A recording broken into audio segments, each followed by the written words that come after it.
નમસ્કાર મિત્રો, કેમ છો? મજામાં ને? આજનો ટોપિક છે ઠાર બિંદુ અવનયન એટલે કે ડેલ્ટા ટીએફ અને મોલલ અવનયન અચળાંક એટલે કે કેએફ વચ્ચેનો સંબંધ સમજાવો। તો સૌથી પહેલા શીખીશું ઠાર બિંદુ એટલે શું।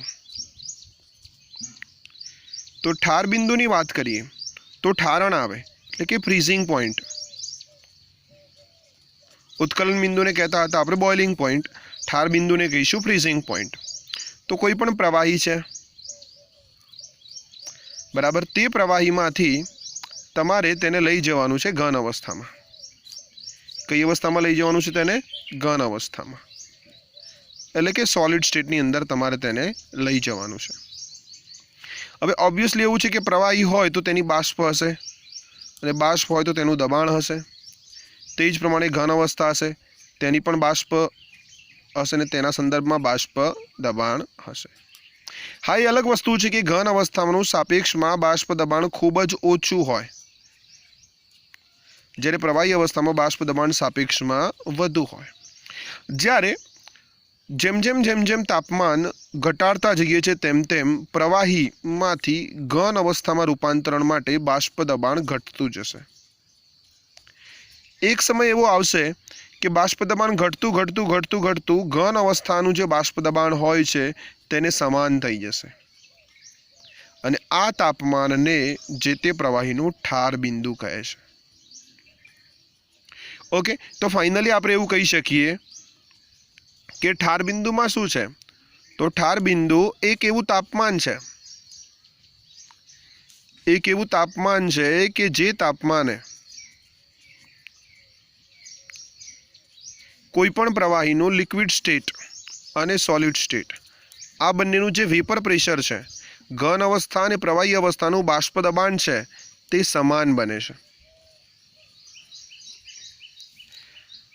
આ તાપમાનને તે પ્રવાહીનું ઠાર બિંદુ તરીકે ઓળખવામાં આવે છે। હવે ઠાર બિંદુ સાથે બીજો શબ્દ એટેચ થયેલો છે અવનયન। હવે ઉત્કલન બિંદુ હતો ને ત્યારે ઉત્કલન બિંદુ સાથે એક શબ્દ એટેચ થયેલો હતો, તે હતો उत्कलन बिंदु उन्नयन, एलिवेशन ऑफ बॉइलिंग पॉइंट। तेज प्रमाणे हवे ठार बिंदु साथे जोड़ायेलो शब्द छे अवनयन, डिप्रेशन ऑफ फ्रीजिंग पॉइंट। ठार बिंदु अवनयन एटले शुं? तो ठार बिंदु अवनयननो अर्थ थाय छे ठार बिंदुमां घटाडो थवो। हवे केवी रीते ठार बिंदुमां घटाडो थाय छे ते बाबतने समजीए। तो तमारी पासे शुद्ध द्रावक छे અને તેમાં અબાષ્પશીલ દ્રાવ્ય પદાર્થ ઉમેરવાનો છે અને તેમાંથી બનાવવાનું છે તમારે સરસ મજાનું દ્રાવણ। તો સૌથી પહેલા વાત કરીશું બાષ્પ દબાણના સંદર્ભમાં આલેખની। તો શુદ્ધ દ્રાવક હોય તે સમયે તેનો આલેખ કેવો મળે? તો બાષ્પ દબાણ વિરુદ્ધ તાપમાનનો ગ્રાફ આપણે દોરી રહ્યા છીએ। વાય અક્ષ પર છે બાષ્પ દબાણ અને એક્સ અક્ષ પર છે તાપમાન। તો હવે જ્યારે શરૂઆત કરીશું શુદ્ધ દ્રાવકની, તો શુદ્ધ દ્રાવકનું આપણે ફ્રીઝિંગ કરી રહ્યા છે, ઠારણ કરી રહ્યા છે। તો ધીમે ધીમે ધીમે તાપમાન ઘટાડી રહ્યા છે। જેમ તાપમાન ઘટશે તેમ બાષ્પનું પ્રમાણ ઘટશે, બાષ્પનું પ્રમાણ ઘટશે તો બાષ્પ દબાણ ઘટશે। તે ગ્રાફને આપણે આ રીતે બતાવી શકીએ। માનો કે હાલ પોઈન્ટ આ પ્રમાણે છે, બરાબર, હાલ પોઈન્ટ આ પ્રમાણે છે। તો ધીમે ધીમે પ્રવાહીનું બાષ્પ દબાણ ઘટી રહ્યું છે। કોઈ એક તાપમાને તેનું બાષ્પ દબાણ છે તે ઘન અવસ્થામાં તે દ્રાવક હોય તેના બાષ્પ દબાણને ઇક્વલ થઈ જાય છે। એટલે માનો કે અહીં જે તમને બાષ્પ દબાણ મળે છે તે ઘન અવસ્થાના સંદર્ભમાં છે અને ઘન અવસ્થામાં જેમ તાપમાન ઘટાડીએ તો સાપેક્ષમાં ઝડપથી બાષ્પ દબાણ ઘટે, કારણ કે ઓલરેડી બાષ્પ પણ ઓછી હોય અને તમે ફ્રીઝિંગ કરી રહ્યા છો તો ઝડપથી પ્રમાણ ઘટે। તો તે ગ્રાફને આપણે આ પ્રમાણે બતાવીશું। આ ગ્રાફમાં કર્વ જુઓ અને આ ગ્રાફનો કર્વ જુઓ। તો આ જે છે ઠરેલ દ્રાવક માટે છે। હવે ठरेल द्रावकना संदर्भमां ज्यारे वात करी रह्या होय त्यारे ते सॉलिड स्टेटना संदर्भमां बाबत लेवाय छे अने अहीं जे वात करी रह्या छीए आपणे प्रवाही द्रावकना संदर्भमां लेवाय छे। ओके, तो अहीं बाष्प दबाण छे ते झड़पथी घटी रह्युं छे।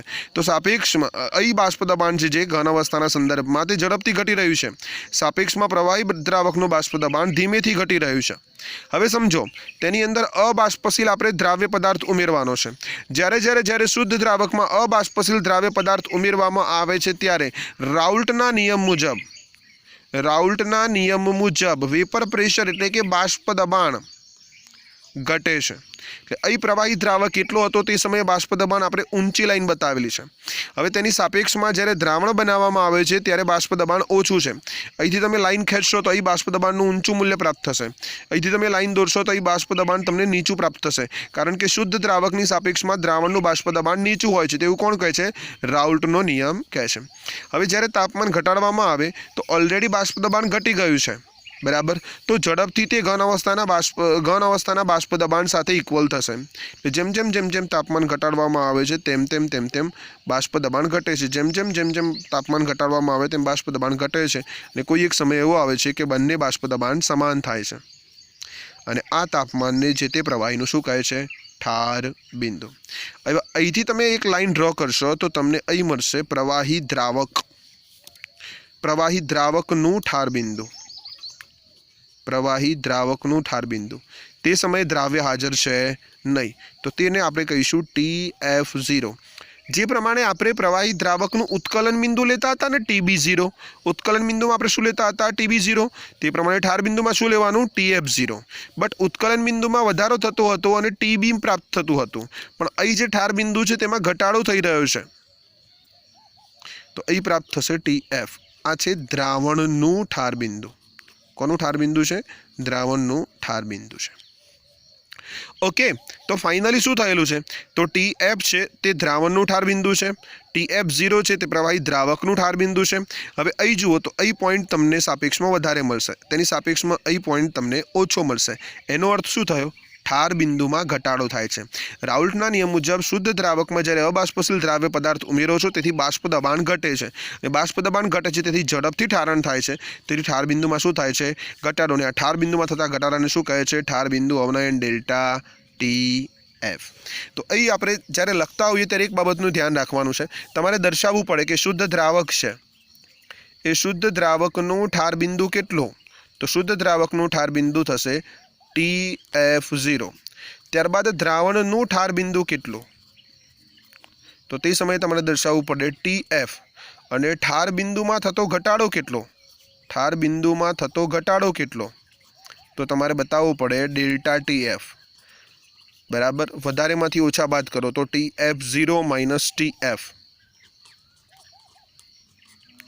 હવે અહીં એ બાબત ખાસ ધ્યાન રાખવાની છે કે જ્યારે ઉત્કલન બિંદુ ઉન્નયનની વાત કરતા હતા ડેલ્ટા TBની, તો તે સમયે તમે શું લેતા હતા? તો TB - TB0 લેતા હતા. યાદ કરો, TBનું મૂલ્ય વધારે હતું, દ્રાવણના ઉત્કલન બિંદુનું મૂલ્ય વધારે હતું દ્રાવકની સાપેક્ષમાં, બરાબર. તેથી તમે TB - TB0 લેતા હતા. અહીં શું લો છો તમે? TF0 - TF. કારણ શું? તો પ્રવાહી દ્રાવકનું જે ઠાર બિંદુ છે ઊંચું છે.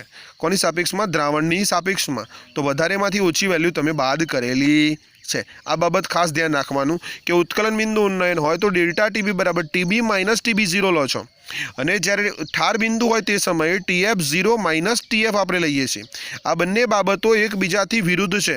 અહીં દ્રાવણનું જે ઉત્કલન બિંદુ છે એ પહેલાં આવે છે, અહીં દ્રાવકનું ઠાર બિંદુ છે તે પહેલાં આવે છે. ઉત્કલન બિંદુ ઉન્નયન ડેલ્ટા TBમાં જે શુદ્ધ દ્રાવક છે તેનું ઠાર બિંદુ પછી આવે છે, જ્યારે ઠાર બિંદુ અવનયન ડેલ્ટા TFમાં જે શુદ્ધ દ્રાવક છે તેનું ઠાર બિંદુ પહેલા આવે છે. Okay, concept clear? Delta TB = final TB - TB0 અને ડેલ્ટા TF બરાબર TF0 - TF. બંનેમાં ભૂલ થવાની સંભાવના છે, ડેલ્ટા TB અને ડેલ્ટા TFમાં, પણ આપણે યાદ રાખીશું વધારેમાંથી ઓછી વેલ્યુ બાદ કરી રહ્યા છીએ. ઓકે, હવે ડેલ્ટા TF જે છે તે સંખ્યાત્મક ગુણધર્મ છે. આપણે એવું સાબિત કરવું છે. કેવો ગુણધર્મ છે? સંખ્યાત્મક ગુણધર્મ છે તેવું સાબિત કરવું છે. તો તે સમય તેના માટે આપણે અલગ અલગ પ્રકારના દ્રાવણો લઈશું. શરૂઆત કરીશું આપણે ખાંડના દ્રાવણથી. આપણી પાસે 3 અલગ અલગ પ્રકારના બીકર છે. આ 3 બીકરની અંદર 1 કિલોગ્રામ પાણી છે. કેટલું પાણી છે મિત્રો? 1 કિલોગ્રામ, 1 kg પાણી છે. ઓકે, 1 કિલોગ્રામ આપણી પાસે દ્રાવક છે. એનો મતલબ થયો 1000 ગ્રામ પણ તમે કહી શકો. હવે સૌથી પહેલું જે દ્રાવણ છે આની અંદર આપણે 1 મોલ પદાર્થ ખાંડ ઉમેરવાની છે. 1 મોલ ખાંડ C12H22O11 એટલે એક મોલ ખાંડ એટલે તમે કેટલી ખાંડ કહી શકો? 342 ગ્રામ ખાંડ. કેટલા ગ્રામ ખાંડ? 342 ગ્રામ ખાંડ. હવે જ્યારે બીજા નંબરના દ્રાવણની અંદર 1 કિલોગ્રામ પાણીની અંદર તમારે ઉમેરવાનું છે ગ્લુકોઝ. શું ઉમેરવાનો છે? ગ્લુકોઝ. અને એ ગ્લુકોઝ પણ કેટલો? 1 મોલ જેટલો, C6H12O6. હવે 1 મોલ જેટલો ગ્લુકોઝ છે તેનો આણ્વિક દર કેટલું થાય? 180 ગ્રામ પર મોલ. મતલબ શું થયું? 180 ગ્રામ તમે ગ્લુકોઝ ઉમેર્યો. અહીં 342 ગ્રામ તમે શું ઉમેર્યું? શું ઉમેર્યું? ખાંડ ઉમેરી. હવે તે જ પ્રમાણે આપણે વાત કરીશું નંબર 3ના દ્રાવણની અંદર. તો નંબર 3માં તમારે 1 મોલ યુરિયા ઉમેરવાનું છે. શું ઉમેરવાનું છે? 1 મોલ યુરિયા પદાર્થ ઉમેરવાનો. શું ઉમેરવાનું છે? 1 mall urea. Okay, 1 mall urea છે. ભાઈ યુરિયા છે NH2CO NH2 તો તેની અંદર પદાર્થ કેટલો થશે? NH2CO નો આણ્વિક દર ગણો. 14 2 28, 28 ને 4 32, 32 ને 12 44 ને 16 એટલે કે 60 ગ્રામ પર મોલ. તો એ 60 ગ્રામ તમે યુરિયા ઉમેરો છો, 180 ગ્રામ તમે ગ્લુકોઝ ઉમેરો છો અને 342 ગ્રામ તમે ખાંડ ઉમેરો છો. તેમ છતાં ત્રણેય દ્રાવણો છે તેના ઠાર બિંદુમાં થતો ઘટાડો એટલે કે ડેલ્ટા TFની વેલ્યુ સમાન મળે છે. ડેલ્ટા TF સમાન મળે છે. ત્રણેયના ઠાર બિંદુમાં થતો ઘટાડો ડેલ્ટા TFનું મૂલ્ય કેવું મળે છે? સમાન મળે છે. એનો અર્થ એ થયો કે તમે ખાંડ ઓગાળશો કે તમે ગ્લુકોઝ ઓગાળશો કે તમે યુરિયા ઓગાળશો તેનાથી કોઈ જ ફરક ડેલ્ટા TFને પડતો નથી. હા, પણ તમે ક્વોન્ટિટી કેટલી લઈ રહ્યા છો તેનાથી ફરક પડે છે. 1 મોલ છે, 1 મોલ છે, 1 મોલ છે, બરાબર. 1 મોલને બદલે 2 મોલ લેશો તે સમયે ઠાર બિંદુમાં થતો ઘટાડો બદલાશે, કારણ કે તે સમયે શું બદલાવી? મોલ સંખ્યામાં બદલાવ આવ્યો, બરાબર. અને એ મોલ પર કેજી છે, તો મોલ પર કેજી હોય તો તમે તેને શું કહી શકો? મોલાલિટી. શું કહી શકો? મોલાલિટી. તો એનો અર્થ તો એ થયો કે તમારી પાસે જે ડેલ્ટા TF છે એ ડેલ્ટા TFની વેલ્યુ જે છે એ કોના સમપ્રમાણમાં છે? મોલાલિટીના સમપ્રમાણમાં છે. કોના સમપ્રમાણમાં? મોલાલિટીના સમપ્રમાણમાં છે. હવે ચલને દૂર કરીએ તો delta TF is equal two શું થાય? KF into M. જ્યાં KF શું છે? મોલલ અવનયન અચળાંક. જેમ ડેલ્ટા TBમાં તમે KB લેતા હતા ને, મોલલ ઉન્નયન અચળાંક, તે પ્રમાણે શું લઈશું? મોલલ અવનયન અચળાંક. તેને કરતા બનાવી શું થાય? તો KF બરાબર થાય ડેલ્ટા TF બાય M, બરાબર. તો ડેલ્ટા TF એટલે કેલ્વિન, પછી મોલાલિટી છે એટલે મોલ પર કિલોગ્રામ હોય તો કિલોગ્રામ ઉપર આવી જાય તો કેલ્વિન કિલોગ્રામ પર મોલ. આ તેનો એકમ થશે. હવે મોલાલિટીના ફોર્મ્યુલાને અંદર અલગ અલગ પ્રકારની કિંમત મૂકીએ તો ડેલ્ટા TF બરાબર શું થાય? તો ડેલ્ટા TF બરાબર થાય KF into 1000 into W2. Two શબ્દ કોના માટે વાપરીએ છીએ? ફરીથી દ્રાવ્ય માટે. નંબર 1 કોના માટે વાપરીએ છીએ? દ્રાવક માટે. Molecular weight of 2 into W1 શામાં? ગ્રામમાં. W1 કોના માટે? દ્રાવક માટે. ઓકે. હવે માનો કે મોલિક્યુલર વેઇટ શોધવાનું છે તો મોલિક્યુલર વેઇટને કરતા બનાવો. તો molecular weight 2 is equal to KF into 1000 into W2 divided by delta TF into W1 એ પણ શામાં? ગ્રામમાં. Okay, confirm. તો ફાઇનલી આખા ક્વેશ્ચનને એકવાર ફરીથી જોઈ લઈએ. તો સૌથી પહેલાં શરૂઆત ક્યાંથી કરીએ આપણે? ઠાર બિંદુથી. ઠાર બિંદુ એટલે શું? તો એક એવું તાપમાન કે જ્યારે પ્રવાહી અવસ્થા અને ઘન અવસ્થા છે બંનેના જે બાષ્પ દબાણ છે એ બાષ્પ દબાણ સમાન થાય છે. શું સમાન થાય છે? બાષ્પ દબાણ સમાન થાય છે. અને ઘન અવસ્થા અને પ્રવાહી અવસ્થા એકબીજા સાથે સંતુલનમાં હોય છે. તે તાપમાનને તે પ્રવાહીનું ઠાર બિંદુ કહે છે. પછી નંબર 2 પર વાત આવી ઠાર બિંદુ અવનયન. હવે ઠાર બિંદુ અવનયન એટલે શું? તો ઠાર બિંદુમાં થતો ઘટાડો. તો સમજીએ ઠાર બિંદુમાં કેવી રીતે ઘટાડો થાય છે. તો શુદ્ધ દ્રાવકની વાત કરી. શુદ્ધ દ્રાવકનું તાપમાન વધારીએ છીએ, ધીમે ધીમે બાષ્પ દબાણ ઘટી રહ્યું છે. જ્યારે તેનું સોલિડ સ્ટેટમાં કન્વર્ઝન થાય તે સમયે બાષ્પ દબાણ ઝડપથી ઘટે છે. ओके, हवे જ્યારે શુદ્ધ દ્રાવકમાં અબાષ્પશીલ દ્રાવ્ય પદાર્થ ઉમેરીએ છીએ, અબાષ્પશીલ દ્રાવ્ય પદાર્થ ઉમેરી રહ્યા છીએ તો રાઉલ્ટના નિયમ મુજબ શું ઘટે? બાષ્પ દબાણ ઘટે. તો અહીં માનો કે તમને 0.6 વેલ્યુ પ્રાપ્ત થતી હોય તો અહીં તમને કેટલી વેલ્યુ પ્રાપ્ત થશે? 0.5. તો તે સમયે તમારે 0.6 માંથી ધીમે ધીમે નીચે આવવાનું છે અને 0.5 માંથી ધીમે ધીમે નીચે આવવાનું છે. તો ઝડપથી શામાં તમે ગ્રાફમાં નીચે આવશો? તો ઝડપથી આવશો તમે દ્રાવણમાં. એનો અહીં તો કેવું છે? રરવું છે ને ઢાર મળ્યો. લિક્વિડમાંથી સોલિડમાં રૂપાંતરણ પામવું હતું એના માટે બાષ્પ દબાણ ઘટવું જોઈએ. ધીમે ધીમે બાષ્પ દબાણ ઘટે તો સોલિડ અને લિક્વિડ સ્ટેટ બંનેના બાષ્પ દબાણ સમાન થાય. અને ઓલરેડી જ્યારે દ્રાવ્ય પદાર્થ ઉમેર્યો તો બાષ્પ દબાણ ઘટ્યું, જે જોઈતું હતું તે પ્રાપ્ત થયું. બરાબર, તો એ તો બેનિફિટવાળી વાત છે. તો ઝડપથી તમને સોલિડ સ્ટેટ પ્રાપ્ત થઈ જાય એનો અર્થ તો એ થયો. ઝડપથી તમને ઘન અવસ્થા પ્રાપ્ત થઈ જાય એનો અર્થ તો એ થયો કે ઠાર બિંદુમાં શું થઈ રહ્યો છે? ઘટાડો થઈ રહ્યો છે, જેને કહેવામાં આવે છે ઠાર બિંદુ અવનયન ડેલ્ટા TF. શરૂઆતની વાત કરી દીધી. શુદ્ધ પ્રવાહી દ્રાવક છે તે સમયનું ઠાર બિંદુ લઈ લીધું TF0, જે આપણે અહીં પ્રાપ્ત થયેલું છે. ઓકે, અંતિમ જે દ્રાવણ છે તેનું ઠાર બિંદુ લઈ લીધું TF, જે આપણને અહીં પ્રાપ્ત થયેલું છે. બંને વચ્ચેનો તફાવત કેટલો લઈ લીધો? Delta TF. ઠાર બિંદુમાં થતો ઘટાડો, ઠાર બિંદુ અવનયન જેને ઓળખવામાં આવે છે, તે ઠાર બિંદુ અવનયન ડેલ્ટા TF બરાબર શું થયું? તો વધારેમાંથી ઓછું મૂલ્ય બાદ કર્યું, એટલે TF0 માંથી તમે TF પ્રાપ્ત કર્યું. તો TF0 માઇનસ TF. હવે ડેલ્ટા TF છે તે સંખ્યાત્મક ગુણધર્મ છે તે સાબિત કરવાનું હતું. હવે સંખ્યાત્મક ગુણધર્મ તમે કેવી રીતે સાબિત કર્યો? 3 અલગ અલગ બીકર લઈ લીધા, 3માં 1000 ગ્રામ પાણી લઈ લીધું, એકમાં સુક્રોઝ ઓગાળ્યો, એકમાં ગ્લુકોઝ ઓગાળ્યો અને એકમાં યુરિયા ઓગાળ્યું. ત્રણેય પદાર્થ ઓગાળતા આપણને એ ખબર પડી કે ત્રણેયનો 1 મોલ જથ્થો ઓગાળીએ છીએ તો ઠાર બિંદુમાં થતો જે ઘટાડો છે તે તમને સમાન પ્રાપ્ત થાય છે. તે પ્રમાણે ઉત્કલન બિંદુનો વધારો પણ તમને કેવો પ્રાપ્ત થતો હતો? સેમ. તેથી ડેલ્ટા TB પણ સંખ્યાત્મક ગુણધર્મ હતો અને ડેલ્ટા TF પણ સંખ્યાત્મક ગુણધર્મ જ છે, જેનો આધાર દ્રાવણની મોલલ કોન્સન્ટ્રેશન પર છે. હવે મોલલ શા માટે લીધું? કારણ કે એ તાપમાનની વાત છે અને મોલલ યુનિટ લઈએ તો તે તાપમાન પર આધારિત છે નહીં, તો આપણને પરફેક્ટ પરિણામ પ્રાપ્ત થાય. માટે ડેલ્ટા TF ચલે છે એમ. હવે ડેલ્ટા TF ચલે છે એમ, ચલ તમે દૂર કરી દો તો ડેલ્ટા TF બરાબર શું થાય? KF into M. KFનું મૂલ્ય શું થાય? KFનું એકમ શું થાય? ડેલ્ટા TF બાય M બરાબર કેલ્વિન કિલોગ્રામ મોલ ઇનવર્સ. મોલાલિટીને બદલે કિંમત મૂકીએ શું થાય? KF ઇન્ટુ 1000 એટલે કે 1000 ગુણ્યા દ્રાવ્યનું વજન ડિવાઇડેડ બાય દ્રાવ્યનું આણ્વીય દર ડિવાઇડેડ બાય ઇન્ટુ દ્રાવકનું વજન, એ પણ શામાં? ગ્રામમાં. જો આણ્વીય દરને કરતા બનાવીએ છીએ તો ડેલ્ટા TF નીચે આવે તો KF into 1000 into W2 divided by W1 ગ્રામમાં ઇન્ટુ ડેલ્ટા TF. હવે એક સંબંધ છે, બરાબર, જે KB અને KF ને દર્શાવે છે ડેલ્ટા H સાથેનો. બરાબર, તો KB અને KF બંને માટે બરાબર RMT divided by 1000 into delta H. હવે તમે બોઇલિંગ લઈ રહ્યા છો, બરાબર, તો અહીં તમારે એ પ્રમાણે બાષ્પાયન લેવાનું છે અને અહીં તમે KB લઈ રહ્યા છો તો તમારે અહીં TB લેવાનું છે. બરાબર, એ જ પ્રમાણે તમે KF લઈ રહ્યા છો, KF તો RMT divided by 1000 into delta H fusion એટલે કે ગલન લેવાનું છે.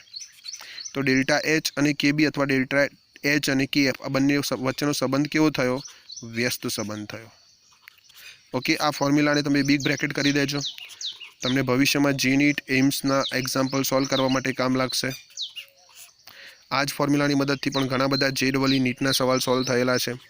આ પણ તમને કામ લાગશે. તમારા ફોર્મ્યુલાની લિસ્ટની અંદર તમે એડ કરી દેજો. ઓકે, ચાલો જોઈ લઈએ આ ક્વેશ્ચન જ્યારે પૂછાય છે તમને 2 માર્ક્સ અથવા 3 માર્ક્સની અંદર, તે આખા ક્વેશ્ચનને લખવો કેવી રીતે. ક્વેશ્ચન છે મોલલ અવનયન અચળાંક અને ઠાર બિંદુ અવનયન ડેલ્ટા TF વચ્ચેનો સંબંધ દર્શાવતું સૂત્ર તારવો અને આલેખ દ્વારા સમજૂતી આપો. તો સૌથી પહેલાં વાત કરીશું ઠાર બિંદુની. તો ઠાર બિંદુ કોને કહીશું?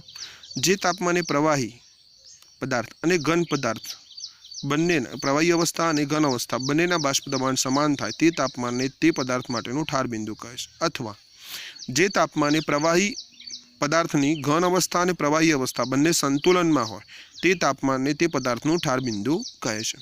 શરૂઆત કરીશું રાઉલ્ટના નિયમથી. રાઉલ્ટના નિયમ મુજબ શુદ્ધ દ્રાવક કરતાં તેમાં અબાષ્પશીલ દ્રાવ્ય પદાર્થ ઉમેરીને દ્રાવણ બનાવવામાં આવે છે ત્યારે બાષ્પ દબાણ ઘટે છે અથવા બાષ્પ દબાણ ઓછું થાય છે. તેથી નીચા તાપમાને પ્રવાહી અને શુદ્ધ ઘનના બાષ્પ દબાણ સમાન બને છે। આ નીચા તાપમાને દ્રાવણનું ઠાર બિંદુ કહે છે। આમ શુદ્ધ દ્રાવક કરતાં દ્રાવણનું ઠાર બિંદુ નીચું હોય છે અને દ્રાવણના ઠાર બિંદુમાં થતા આ ઘટાડાને ઠાર બિંદુ અવનયન delta TF depression of freezing point ઠાર બિંદુ અવનયન depression of freezing point delta TF कहे छे। Delta TF is colligative property. Colligative property संख्यात्मक गुणधर्म है तेवुं साबित केवी रीते करशो? तो 1 किलोग्राम पाणी है, 1 किलोग्राम पाणी है तेमां 1 मोल पदार्थ खांड अथवा 1 मोल पदार्थ ग्लूकोज अथवा 1 मोल पदार्थ यूरिया ओगाळवामां आवे छे त्यारे ठार बिंदुमां थतो घटाडो समान जोवा मळे छे, जे दर्शावे छे के तमारी पासे जे द्रावण छे ए दरेके दरेक द्रावणना ठार बिंदु में थतो घटाडो ए संख्यात्मक गुणधर्म ने आधीन है। आम ठार बिंदु में थतो घटाडो अगाडेल द्राव्यना स्वभाव पर नहीं परंतु ते द्राव्य कणोनी संख्या पर आधार राखे छे, तेथी ते संख्यात्मक गुणधर्म है। जुदा जुदा तापमाने शुद्ध द्रावक अने तेना द्रावण माटेना आलेख बाष्प दबाण संबंधनो नीचे मुजब दर्शावेल छे। तमारे अहीं जे घन अवस्था छे ठरेलुं द्रावक तेनो जे तमे ग्राफ जोशो तो झड़पथी घटे छे, सापेक्षमां प्रवाहीनो ग्राफ नीचेथी एकदम स्लो घटे छे। आ बाबत दौरवानी नथी, बराबर। अहीं सुधी तमारे पॉइंट दौरवानो छे। त्यारबाद बात करिए तो तेमांथी प्रवाही द्रावण बनाववामां तो बाष्प दबाण शरूआतथी जे नीचुं बतावेलुं छे धीमे धीमे धीमे धीमे धीमे धीमे धीमे तमे जुओ तो ठरेल द्रावक सुधी पहोंची जाय छे। तो ते समये तमने जे तापमान प्राप्त थाय तेने तमे द्रावणनुं ठार बिंदु कही शको TF। અહીં જે તમને તાપમાન પ્રાપ્ત થાય તે દ્રાવકનું ઠાર બિંદુ છે TF0। तो धारो कि शुद्ध द्रावकનું ઠાર બિંદુ છે TF0 અને દ્રાવણનું ઠાર બિંદુ છે TF। તો ઠાર બિંદુ અવનયન depression of freezing point delta TF is equal to TF0 minus TF। ઠાર બિંદુમાં થતો ઘટાડો દ્રાવણની મોલર સાંદ્રતાના સમપ્રમાણમાં હોય છે, માટે ડેલ્ટા TF ચલે છે small m molality. Delta TF प्राचल दूर करो तो KF इंटू M, जे KF बराबर मोलल अवनयन अचरांक, M बराबर मोलालिटी और K है केल्विन किलोग्राम मोल इनवर्स। तो डेल्टा TF बराबर शू थशे? KF गुणिया 1000 गुणिया द्राव्यनु वजन भाग्या द्राव्यनु आणवीय दर गुणिया द्रावकनु वजन अने पण शामां ग्राममां। ओके, त्यारबाद KB अने KF अने डेल्टा H वच्चेना संबंधनी वात छे, बराबर। तो KF is equal to R into M1 into TF square divided by 1000 into delta H fusion. अहीं आपणे सुधारो करी दईशुं, RMTF स्क्वेर थाय अने अहीं RMTB स्क्वेर थाय, बराबर। अहीं पण स्क्वेर थशे अने अहीं पण स्क्वेर थशे। ओके, फाइनली तो आ KF अने KB नो डेल्टा H साथेनो संबंध थई गयो, बराबर।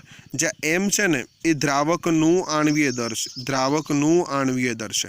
ओके, अने आ द्रावकना संदर्भमां ए प्रमाणे उत्कलन बिंदु अने ठार बिंदु छे, अने आ गलन एंथाल्पी छे, आ बाष्पायन एंथाल्पी छे। जय श्री कृष्ण, जय हिंद।